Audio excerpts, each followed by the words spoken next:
안녕하세요. 강아지의 종류와 효과적인 사용 방법에 대해서 말씀드리겠습니다.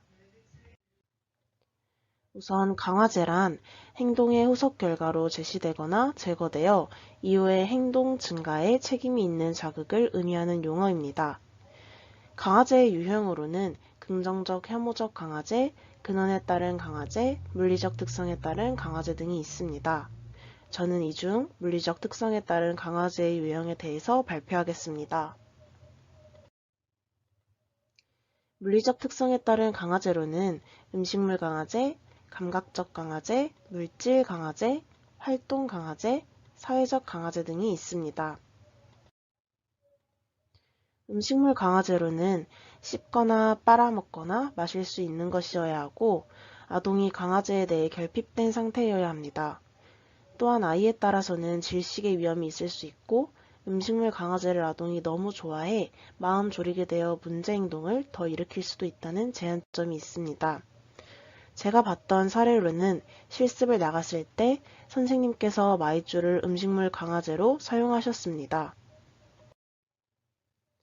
감각적 강화제로는 시각, 청각, 후각, 미각, 촉각 또는 고유 감각에 대한 자극으로 비눗방울, 음악, 다양한 냄새, 다양한 맛, 피부로 느껴지는 것, 그네, 트램펄린 등을 예시로 들 수 있습니다.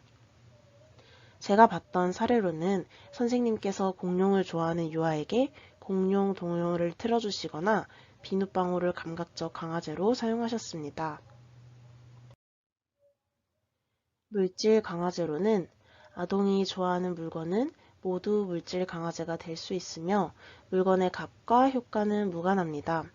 하지만 음식물 강화제와 비슷하게 강화제를 너무 좋아해 아동이 마음 졸이게 되어 문제 행동을 더 일으킬 수도 있다는 제한점이 있습니다. 제가 봤던 사례로는 앞서 말씀드린 공룡을 좋아하는 유아에게 선생님께서 공룡 스티커를 물질 강화제로 사용하려고 하셨으나 유아가 공룡 스티커를 계속 받고 싶어 해서 활동 진행이 어려웠던 적이 있었습니다. 그래서 선생님께서는 다음 날부터 공룡 스티커는 물질 강화제로 사용하지 않으셨습니다. 활동 강화제로는 학생이 좋아하는 활동을 하도록 기회, 임무, 특권을 주는 것입니다. 하지만 활동 강화제는 학생이 좋아하는 발생 가능성이 높은 활동을 언제나 발생 가능성이 낮은 활동 뒤에 오게 할 수 없고 어떤 활동은 행동 수행 여부와 상관없이 주어져서 결국은 표적 행동의 계속적 수행을 방해할 수 있다는 제한점이 있습니다. 우선 첫 번째 문장에 대한 예시로는 우유 반장, 학생이 좋아하는 게임을 잠깐 시켜주는 것 등이 있고 두 번째 문장의 예시로는 학생이 좋아하는 활동이 체육관에서 농구하기라고 가정하였을 때 교실에서 다른 활동을 하다 매번 체육관에 갈 수는 없기 때문에 적절한 활동 강화제가 될 수 없습니다. 그리고 마지막 문장에 대한 예시로는 학생이 좋아하는 활동이 점심시간에 점심 먹기로 가정을 하였을 때 점심시간은 학생의 표적행동 수행과 관계없이 찾아오는 시간이기에 이 또한 적절한 활동 강화제가 될 수는 없습니다. 마지막으로는 사회적 강화제입니다. 사회적 강화제란 긍정적 감정 표현, 신체적 접촉, 칭찬, 인정 등이 있습니다.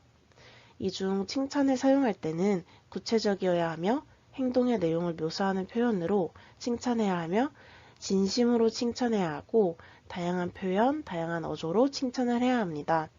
저는 개인적으로 이 부분에 대해 자료 조사를 하며 반성을 하게 되었는데 그 이유는 실습을 나가 통합반에 들어가게 되었을 때 유아들이 너무 많다 보니 유아들 한 명 한 명을 제대로 칭찬해주지 못하고 마치 칭찬 로봇처럼 너무 멋있다, 너무 잘했다 등등의 칭찬들만 남발했던 것 같습니다.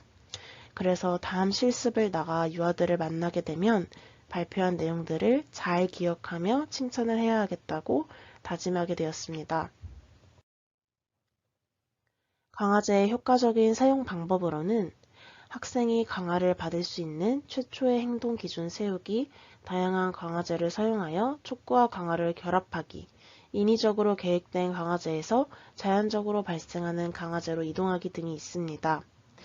이에 대한 예시를 들자면 학생의 목표 행동이 스스로 신발 신기로 가정을 하였을 때 신발을 신발장에서 스스로 꺼내는 것은 최초의 행동 기준으로 세울 수 있고, 이때 교사 혹은 부모가 앞서 나왔던 다양한 강화제를 사용하여 학생을 강화할 수 있습니다. 하지만 시간이 지나기 시작하면 다양한 강화제를 인위적으로 사용하기보다는 학생이 신발을 신으면 밖에 나가 놀 수 있다, 혹은 신발을 혼자 신어서 뿌듯하다 등과 같은 자연적으로 발생하는 강화제로 이동할 수 있게 해야 합니다. 출처는 행동수정 이론을 기초한 행동지원 2판 양명희 저자였습니다. 감사합니다.